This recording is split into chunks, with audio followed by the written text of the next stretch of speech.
करने जाऊँगी मुहूर्त आम समस्त अपेक्षा थे रिक्वेस्ट करेंगे जदि जन ये गोटे पूज्य पूजा परंपरा धर्मशाला स्वर्गत पंडा गोटे आदर्श बोल तो से स्मृति महामहिम राज्यपाल आज प्रतिमूर्ति उन्मोचन कर भावुँ से आदर्श धर्मशालावासी देखो ये अंचल समस्ते जानते कि कांगाली बाबू जड़े जानामाना व्यक्तिगत जड़े खाली से जानामाना व्यक्तिगत नथिले यही अंचल एक्चुअल मात्रा जदि आम विश्वकर्मा कहवा ही आम मन करिया सी जितेबाला ये प्रथम ये जो दायित्व दिगला धर्मशाला दायित्व दिगला आजिकार डेट्रे जो विधायक माने दायित्व नौकरी माल पैसा हजार हजार कोटी टंकार पैसा आसी सारा पर भी डेवलपमेंट काम आम एत मात्रा देखिपारूँ कि से समय जितेबाला अर्थनीति ठप थिला देशर अर्थनीति ठप थिला ओडिशार अर्थनीति विषय न कहले भल से समय कांगाली बाबू जी कम कर अंचल टाक जी बढ़िया सुंदर उठे आ धर्मशाला को जो प्रकार सी गोटे स्वाधीन भाव में भी माने गोटे मान चलता निश्चित भाव में इट इज रिमार्केबल तार निश्चित भाव में गोटे कथा कहबी कि he was not only a नेता he was a leader and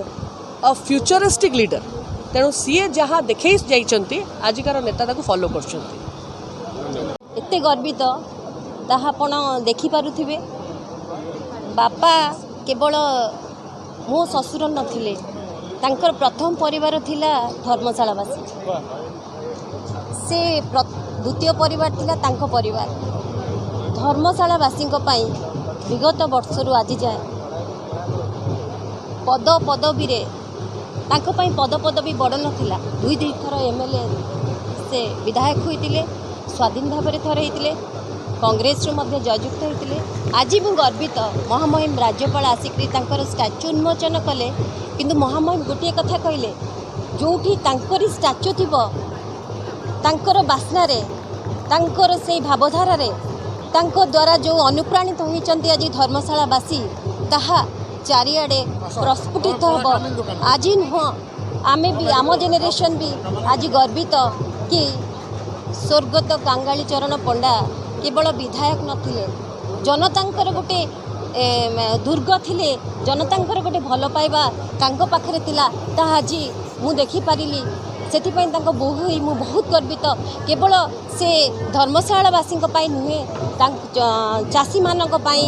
शिक्षा क्षेत्र में है महिला मान क्षेत्र में है आमर आदिवासी हरिजन माइनोरिटी सबु वर्गर लोकों अहर प्रयास थिला केमिति मो धर्मशालावासी उन्नति हेब सर्व जनतांकर से गोटे प्रतीक थिले आउ तांकर एही अवसर रे आज जो स्टाच्यू उन्मोचन है से मु बहुत गर्वित आउ तांकर चिंताधारा रे मु भाबुची धर्मशालावासी निहाती भाव में अनुप्राणित हे। धन्यवाद।